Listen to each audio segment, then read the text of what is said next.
ये राष्ट्र के जो किसान है ये बेकार है ना, गोली मरवा दे।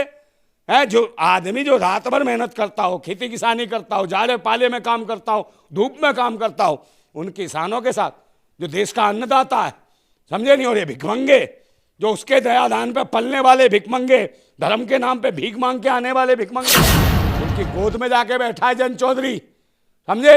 ये भारत से किसानों की दलाली करना चाहता है। ये नहीं चाहता है एमएसपी का रेट मिले किसानों का। इसका विद्रोह कर रहा है किसान, हर समाज का, हर कौम का, और जाट सबसे ज्यादा विरोध कर रहा है। किसानों को पहले भी कहा 13 महीने में 850 किसान शहीद करा दिए, समझे। बहन बेटियों की इज्जत लुटवा दी। और तो और एमएसपी के रेट की बात की थी, वो नहीं दिया, समझे। काले कानून लाए तो किसानों को ही खत्म करना चाहते थे। किसानों पे दीवारें कर रहे हैं, कर रहे हैं। अब एक बात, तुम्हारे बाप की है दिल्ली, ये देशवासियों क्या है? कोई ना कोई तो भड़वा है, कोई तो होगा भड़वा जो किसानों की बातें करता होगा और पीछे हो गया होगा। अबे दल्लो जितने किसानों के बाद जो बैक कर रहे हो, वो जो है जो बलात्कार करते हैं बिल्किसवानों का, वो 11 जातिवादी गुंडे, उनको छुड़वाने का काम करता है अमित शाह को भी दे दे भारत रत्न, क्योंकि ये धर्म और मजहब के नाम पे आतंक फैला रहे। नमस्कार, मैं जुन मैसी, मेरे साथ क्रांतिकारी नंदा भाई राजपूत मौजूद है। बातचीत करते हैं किसानों को लेके। किसान जिस हिसाब से कह रहे थे कि हम दिल्ली तक पहुंचेंगे, किसान ऑलरेडी वहां से निकल चुके हैं पंजाब से, लेकिन उनको बॉर्डर पे रोका गया है। तमाम तरीके की तस्वीर आ रहे हैं कि उनके ऊपर आंसू गैस फेंका गया है पुलिस के द्वारा है, और जिस हिसाब से तस्वीरें आ रहे हैं लगातार आपको विचलित जरूर करते हैं। तो हमारे देश के किसानों के साथ इस तरीके की बर्ताव हो रहे हैं, उसमें नंदा भाई क्या कहेंगे, उनसे बातचीत करते हैं। नंदा भाई, आपने आज फोटो देखा होगा, वीडियो देखे होंगे, शंभू बॉर्डर में किस तरीके के हालात है? देखिए, बहुत बुरा हाल है। अपने देश के अंदर अपने ही देशवासियों को घुसने नहीं दिया जा रहा। ऐसे लग रहा कहीं से किसान नहीं हुए, जो किसान इन देश के लोगों के लिए अनाज पैदा करता है, और यही नेता भूतनी के खाते हैं रोटी, समझे। गोबर तो खाते नहीं हो तुम, कि गोबर खा के पेट भरते हो।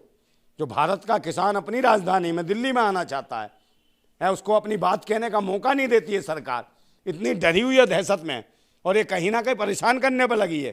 किसानों को आंदोलित कर रही है और ये माहौल खराब कर रही है देश का। और देना तो भाई देना, एमएसपी का रेट बोला था, तो इसका मतलब कितना बड़ा झूठा प्रधानमंत्री है, कितना झूठा है यहाँ का गृह मंत्री, कितना झूठा है यहाँ का वो कृषि मंत्री है, कोई कुछ नहीं दे रहा। और अर्जुन मुंडा, तो ये उंडा मुंडा इनकी समझ में नहीं आ रही, तो गुंडागर्दी कर रहे हैं। आप कीले ठोकने का मतलब क्या है? आप मुझे बताओ, कोले कीले ठोक रहे हैं, दीवारों पे दीवारें कर रहे हैं। अब एक बात, तुम्हारे बाप की है दिल्ली, ये देशवासियों क्या है कि तुम जो मर्जी करोगे दिल्ली में? माहौल खराब कर जाएंगे ना। क्या माहौल खराब कर दिया मैडम, ये तो बता दो, कौन सा माहौल खराब? ये देखो, देख रहे हो दर्शक, ये आ गई सरकार की चेली, समझे। इन्होंने मट्टी खराब कर रखी है। ये है ये मट्टी खराब। और क्या बिकाऊ मीडिया हो तुम, टिकाऊ नहीं हो। अच्छा। अभी ने कुछ दे देगा, तुरंत कहेगा हमारे को चाय पिलाया भाजपा वालों ने, हम उनके लिए हैं। और जो संघर्षशील वाला किसान है, हमको कुछ नहीं दिया, संघर्ष क्या देगा वो? क्या यही तो बीजेपी ताल ठोक के कह रहे हैं कि सबका साथ सबका विकास किया है, किसानों के लिए काम किया है। आपको नहीं पता इतने लंबे लंबे गन्ने उगाता किसान, भारत रत्न दिए हैं। अब लेके, अरे भारत रत्न क्या होगा? भारत रत्न हो गया बर्तन से फेंक रहा है। रत्न का मतलब कि बिल्कुल गिरा दिया। भारत रत्न का जो उपाधि थी ना, इन्होंने डाउन कर दी सरकार ने, और इसके हाथ से तो कोई रत्न लेना भी स्वीकार नहीं करता। मतलब कि वो कहते हैं यार क्या दूषित कर दिया इसने रत्न को हाथ लगा के।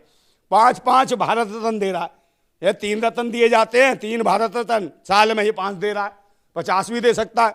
कि दे देना अमित शाह को, है जो बलात्कारियों को जो छुड़वाता है, सबसे बड़ा वो जो है जो बलात्कार करते हैं बिल्किसवानों का, वो 11 जातिवादी गुंडे, उनको छुड़वाने का काम करता है अमित शाह को भी दे दे भारत रत्न, क्योंकि ये धर्म और मजहब के नाम पे आतंक फैला रहे। इन्हें दे देना भारत रत्न सारे। ये राष्ट्र के जो किसान है ये बेकार है ना, गोली मरवा दे।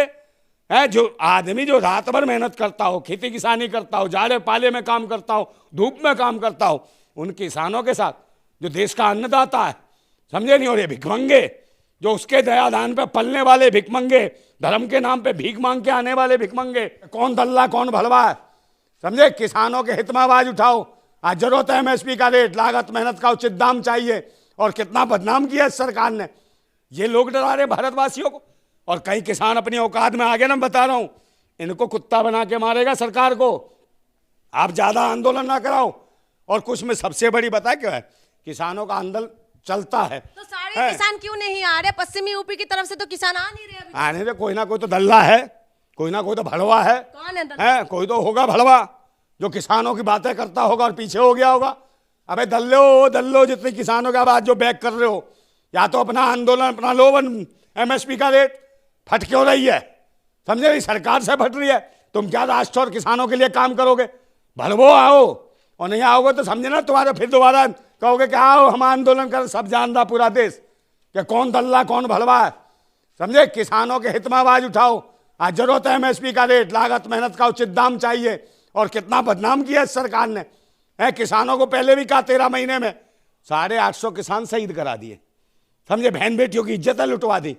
और तो और एमएसपी के रेट की बात की थी, वो नहीं दिया। समझे, काले कानून लाए तो किसानों को ही खत्म करना चाहते थे। और एक रतन दे दिया। रतन कौन है?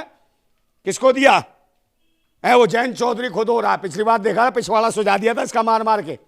है ऐसा कर दिया तो डंबल दे की गोद में तो जाके बैठ गए ना। हाँ, तो गोद में बैठना नाथ हो गया होगा, ये माल मिल गया होगा इसे। समझे नहीं, ये किसान थोड़ी है जयंत चौधरी। ये तो वहां विदेश में पढ़ के आया है। इसने थोड़ी खेती किसानी की है। खेती किसानी तो जाटों ने की है, जो जाट है वो समझते हैं उनका अपमान हुआ। 850 किसानों की सादत शहीद का हत्या करी, 850 किसानों की इस भाजपा सरकार ने। और जो कातिल है उनकी गोद में जाके बैठा है जयंत चौधरी। समझे, ये भारत से किसानों की दलाली करना चाहता है। ये नहीं चाहता है एमएसपी का रेट मिले किसानों का। इसका विद्रोह कर रहा है किसान, हर समाज का, हर कौम का। और जाट सबसे ज्यादा विरोध कर रहा है कि 850 किसान में कितने जाट शहीद हुए। और वो जो बहन बेटियां जो जाटों को कह के इन्होंने उनके इज्जतों को नीलाम करने की कोशिश करी इसी भारत सरकार ने, इसी मोदी ने, इसी योगी ने है। और इसी ने क्या नाम है, अमित शाह ने, जो उनको रातों को पिटवाया। उन्हीं को, महिला खिलाड़ियों को, चाहे विनेश फोगाट हो चाहे साक्षी मलिक हो, है उनकी इज्जत के साथ खिलवाड़ करने की कोशिश की। समझे, सुप्रीम कोर्ट के आदेश पे एफआईआर दर्ज हुई, उसके बाद भी न्याय नहीं मिला। एक भारत रत्न उसे भी दे दो, है उसको ब्रजभूषण सिंह को, कि भाई सुप्रीम कोर्ट भी कुछ नहीं उखाड़ पाया। क्यों नहीं उखाड़ पाया? क्योंकि मोदी और शाह चाहते थे कि जाटों की बेटियों की बदनामी करो, बेइज्जती करो, इन्हें लट मारो। क्या तो जाट क्या इसके कहने पे जयंत चौधरी के साथ चला जाएगा? वो जानता है भैया, कहीं पहलवानों का गिनवा रहे हो, कभी किसानों का गिनवा रहे हो, तमाम जो मुद्दा है आप बता रहे हो। लेकिन ये सब अगर मुद्दा है, फिर से किसान रोड पे आए हुए हैं, अगर ये मुद्दा है तो फिर क्यों बहुमत के साथ जीत रहे हैं? अब फुल कॉन्फिडेंस के साथ सरकार कह रहे हैं कि 400 की पार जाने वाले हैं इस बार। कौन बहुमत से जीत रहा है? जीता नहीं। अब यूपी में किसान आंदोलन की बात है, यूपी में चुनाव हुआ था तो जिसने साथ फेरे। सारी सीटें जीती। अरे दीदी मेरी बात तो सुन लो, लखीमपुर है बहुमत कह रही हो। जिसने 7 फेरे लिए, अग्नि का साक्षी मान के बहू लाया तो उस बहू को छोड़ दिया, तो कौन सा बहुमत? लुगाई छोड़ दी। समझे, यूपी में बहू किसको कहते हैं? लुगाई को भी कहते हैं। है तो उसने तो साक्षात अपनी बहू छोड़ दी, तो कौन सा बहुमत है? जो अपनी बीवी साथ नहीं रख पाया उसका बहुमत नहीं जोड़ पाया, कौन सा बहुमत ले आएगा? ईवीएम से घोटाला हो रहा है, इलेक्शन बेईमान मशीन से, पूरा देश इनको गालियां दे रहा है। ये जीत कहाँ से रहे? आप ईवीएम हटवाओ ना, बैलेट पेपर पर चुनाव करवाओ। तुम कह रहे 400 पार, इनका तो सरकार का 400 घेर देगी पब्लिक, बीमार पड़ जाएंगे। और ये पहला प्रधानमंत्री होगा, आप कराओ ईवीएम मशीन से। जो ये आत्महत्या करनी पड़ेगी इस प्रधानमंत्री को, भारत का पहला प्रधानमंत्री वो जो आत्महत्या करेगा, जैसे हिटलर ने की थी। समझे, आत्महत्या यही हालत होने वाली है इसकी। और ये पहला प्रधानमंत्री। एक बात बताओ, यहाँ गरीबी की हालत में कितने 87 करोड़ लोग चावल और गेहूं पे पल रहे हैं। इस देश की इतनी बड़ी भुखमरी जैसी हालत हो गई है। और यहाँ का जो प्रधानमंत्री उसे गिफ्ट में अडानी 8,500 हज़ार के हवाई जहाज देता है, तो मजाक नहीं है देश का। है इतने बड़े बड़े महंगे सूट पहनता है, स्टाइल देखो, बार बार गेटअप बन जाता है उसका। है जिसमें भी जाता है वही बन जाता है। उसके डिजाइन देखो, कितना बड़ा भैरूपिया है देश का प्रधानमंत्री। है प्रधानमंत्री कम पायदान मंत्री आरएसएस का।